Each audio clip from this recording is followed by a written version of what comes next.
आपको बता दें, राजधानी जयपुर के लगभग हर इलाके में, हर चौराहे में, या फिर यूं कहें कि चारों दिशाओं में युवा और बेरोज़गारों का आक्रोश देखने को मिल रहा है। चाहे फिर वो एसआई भर्ती रद्द कराने की बात को लेकर हनुमान बेनीवाल के नेतृत्व में शहीद स्मारक पर बैठे युवा हों, राजस्थान यूनिवर्सिटी और डॉक्टर किरोड़ीलाल मीणा के घर पर आरएस मेंस की जो परीक्षा तिथि है उसे स्थगित कराने को लेकर युवा और आरएस अभ्यर्थी हों, या फिर महेश नगर के जेडीए पार्क में मनोज मीणा जी, जो कि हनुमान बेनीवाल जी के भी आंदोलन में शामिल है, वो भी यहाँ पर फर्स्ट ग्रेड की कुछ डिमांड लेकर यहाँ पर बैठे हैं। और आज शायद चौथा दिन है आज, और आज इनके साथ बैठी हुई एक बच्ची की तबीयत भी ख़राब हुई है, उसे हॉस्पिटल भी ले जाया गया है।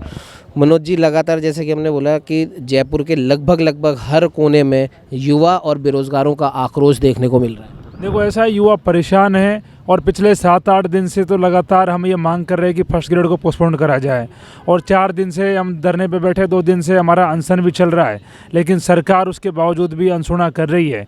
लगातार हम सरकार से कह रहे हैं कि भाई फर्स्ट ग्रेड को 3 महीना बढ़ा दीजिए। नेट यूजीसी एग्जाम का टकराव हो रहा है, और आज हमारी बहन बीमार हो गई जिसको मैंने अस्पताल में एडमिट कराया। ये दिखाता है कि सरकार की संवेदना बच्चों के लिए बिल्कुल मर चुकी है, और इन बहनों से उन्हें कोई फ़र्क नहीं पड़ रहा।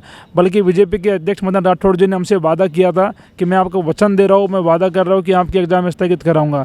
मैं मदन जी से पूछना चाह रहा हूँ, अगर आपके बच्चे होते तो भी आप इसी प्रकार से कहते?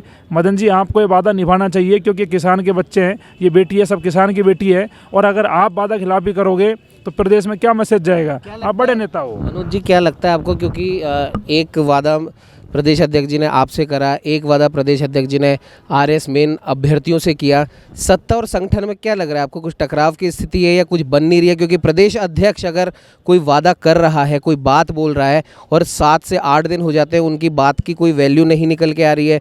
जैसा मैंने बताया, एक वादा उन्होंने आपसे करा, एक आरएस वालों से करा, आपके यहाँ से भी कई लोग हॉस्पिटल में एडमिट हो चुके हैं, परेशान हो रहे हैं। वैसे ही आरएस मेन अभ्यर्थी वाले भी कई लोग हॉस्पिटल में एडमिट हो चुके हैं, वो भी परेशान हो रहे हैं। क्या लग रहा है आपको, सत्ता और संगठन में क्या तालमेल की कमी है? जिस प्रकार की बातें निकल के आ रही है तो उनसे तो ये लगता है कि कहीं ना कहीं तालमेल की कमी है। लेकिन मदन जी को वादा निभाना चाहिए। और भजन लाल जी ने भी वादा करा है हमसे, तो भजन लाल जी से मिले थे हमारे बच्चे, और प्रेमचंद बैरवा जी ने भी हमसे कहा कि हम भी मदद करेंगे, अधिकारियों ने भी कहा। लेकिन मदन राठौड़ जी ने तो ये कहा कि मैं आपका काम करवा ही रहा हूँ, अब 2 दिन रुक जाओ। 3 दिन हो गए, और आज हमारा ये अनशन का दूसरा दिन है। हमारे 5 साथी अनशन बैठे हैं, जिनमें से 3 भाई है, 2 बहनें हैं, और इनकी तबीयत बिगड़ती है तो इसकी जिम्मेदार सरकार होगी। और सरकार में अगर इस प्रकार की स्थिति बन रही है कि अध्यक्ष जी कुछ कह रहे हैं और अधिकारी कुछ कह रहे हैं, मंत्री कुछ कह रहे हैं, तो कहीं ना कहीं सवाल तो उठते ही है कि कहीं ना कहीं सामंजस्य की स्थिति इनमें है नहीं, और इनको ठीक करके बच्चों की मांग सुननी चाहिए। और नहीं, ये आंदोलन उग्र होगा और पूरे राजस्थान में ये आंदोलन खड़ा होगा, ये जन आंदोलन बनेगा, और जिसकी कीमत भजनलाल सरकार को चुकानी पड़ेगी। युवा और बेरोजगारों की बात को लेकर ही शायद इस सरकार ने सत्ता संभाली थी, और आज पिछले कई दिनों से शहीद स्मारक हो, महेश नगर का जेडीए पार्क हो, राजस्थान यूनिवर्सिटी हो, किरोड़ी बाबा का घर हो, युवा और बेरोजगार वहाँ पर बैठे हैं, धरना प्रदर्शन कर रहे हैं। क्या कहना चाहेंगे इसके ऊपर मनोज जी? लास्ट एक आपका स्टेटमेंट। ठीक, देखो ऐसा है, बेरोजगार जगह जगह बैठे हैं, प्रदर्शन कर रहे हैं, लेकिन कहीं ना कहीं उसके बावजूद भी सरकार की संवेदना दिखाई नहीं दे रही। चाहे एसआई का हो, चाहे आरएस का हो, चाहे फर्स्ट ग्रेड का हो, सरकार गायब है राजस्थान से। सरकार के हमको विरोध में नहीं है, सरकार हमारी मांगों को मान ले, हम भी सरकार के साथ है, और नहीं मानेंगे तो आंदोलन उग्र होगा। ये थे युवा नेता मनोज मीणा जी, और आपको बता दें कि इनका साफ तौर पर ये कहना है कि ये सरकार के विरोध में नहीं है।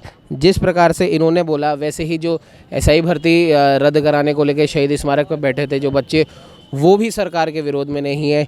राजस्थान यूनिवर्सिटी में जो आरएस मेंस वाले जो बच्चे बैठे हैं, वो भी सरकार के विरोध में नहीं है। और दिसंबर में जब ये सरकार बनी थी, दिसंबर में जिन राजीव गांधी युवा मित्रों को नौकरी से हटाया गया था, वो भी सरकार के विरोध में नहीं है।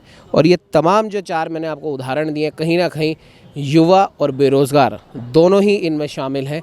और बात सरकार जब युवा और बेरोज़गारों के हक हुकूक की करती है, तो फिर इन चारों ही मामलों में युवा बेरोज़गार जब धरने प्रदर्शन पर बैठे हैं, सरकार से बार बार गुहार लगा रहे हैं।